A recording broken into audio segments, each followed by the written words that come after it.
మాజీ CM KCR missing అంటూ హైదరాబాద్ లో పోస్టర్లు వెలిశాయి. వరదలతో తెలంగాణ అతలాకుతలం అయినా బయటకు కనిపించకపోవడంతో పోస్టర్లు దర్శనమిచ్చాయి. 2 సార్లు అధికారం ఇచ్చినా ప్రజలు వరదల్లో నానా ఇబ్బందులు పడుతుంటే పత్తాలేని ప్రతిపక్ష నేత కేసీఆర్ అంటూ అందులో పేర్కొన్నారు. ఇప్పుడు ఈ పోస్టర్లు చర్చనీయాంశంగా మారాయి.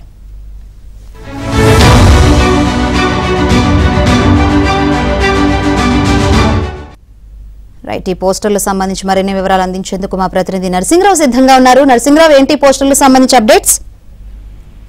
శంకరి, ఇంతకుముందు మీరు చెప్పినట్టు ఇప్పుడైతే ఇది రాష్ట్ర వ్యాప్తంగా ఒక చర్చనీయాంశంగా సంచలనంగా మారింది.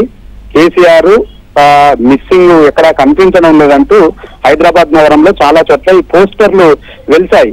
కేసీఆర్ 2 సార్లు అధికారంలో ఉన్నారు, అధికారంలోకి తెప్పించారు ప్రజలు ఓట్లేసి, ప్రస్తుతం ప్రతిపక్ష హోదాలో కూర్చోబెట్టారు. సో అయినప్పటికీ ప్రజలు ఇబ్బందులు పడుతున్నారు, వరదల్లో కొట్టుకుపోయి అవస్థలు పడుతున్నారు. ఇలాంటి సందర్భంలో కూడా ఎక్కడా జనాల్లో కనిపించడం లేదు.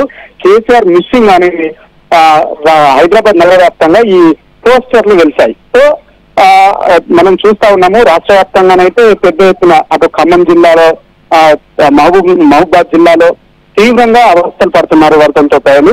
సో అటు సీఎం రేవంత్ రెడ్డి స్వయంగా అక్కడికి వెళ్లారు, వరద బాధితులను పరామర్శించి వచ్చారు. నిన్నటికిన్న బీఆర్ఎస్ పార్టీకి సంబంధించినటువంటి నేత హరీష్ రావు, బీఆర్ఎస్ నేతల బృందం కూడా వెళ్ళింది. కానీ ఒక ప్రధాన ప్రతిపక్ష నేత, బాధ్యత అయినటువంటి స్థానంలో ఉన్నటువంటి వ్యక్తి ప్రజల పక్షాన అవస్థల్లో ఉంటే కనుక పరామర్శించడం కూడా వెళ్ళరా అనేటువంటి అర్థం వచ్చే విధంగా ఈ పోస్టర్లు అన్ని కూడా వెలిశాయి. అయితే బీఆర్ఎస్ పార్టీ నేతలేమో ఈ కాంగ్రెస్ పార్టీ కావాల్సుకొని వారి పైన వచ్చినటువంటి అపవాదం అయితే ఉందో, ఫెయిల్యూర్స్ ఏవైతే ఉన్నాయో దాని నుంచి ఒక డైవర్షన్ చేయడం కోసము, డైవర్ట్ పాలిటిక్స్ లో భాగంగానే ఇలాంటి పోస్టర్లను వేశారు. చీప్ పాలిటిక్స్ కు పాల్పడుతున్నారు కాంగ్రెస్ పార్టీకి సంబంధించినటువంటి నాయకులు అనేటువంటి ఆరోపణలు బీఆర్ఎస్ పార్టీకి సంబంధించినటువంటి నాయకులు చేస్తూ ఉన్నారు. సో ఏదేమైనా ఇప్పుడైతే ఈ పోస్టర్లు కొంత చర్చనీయాంశంగా మారింది.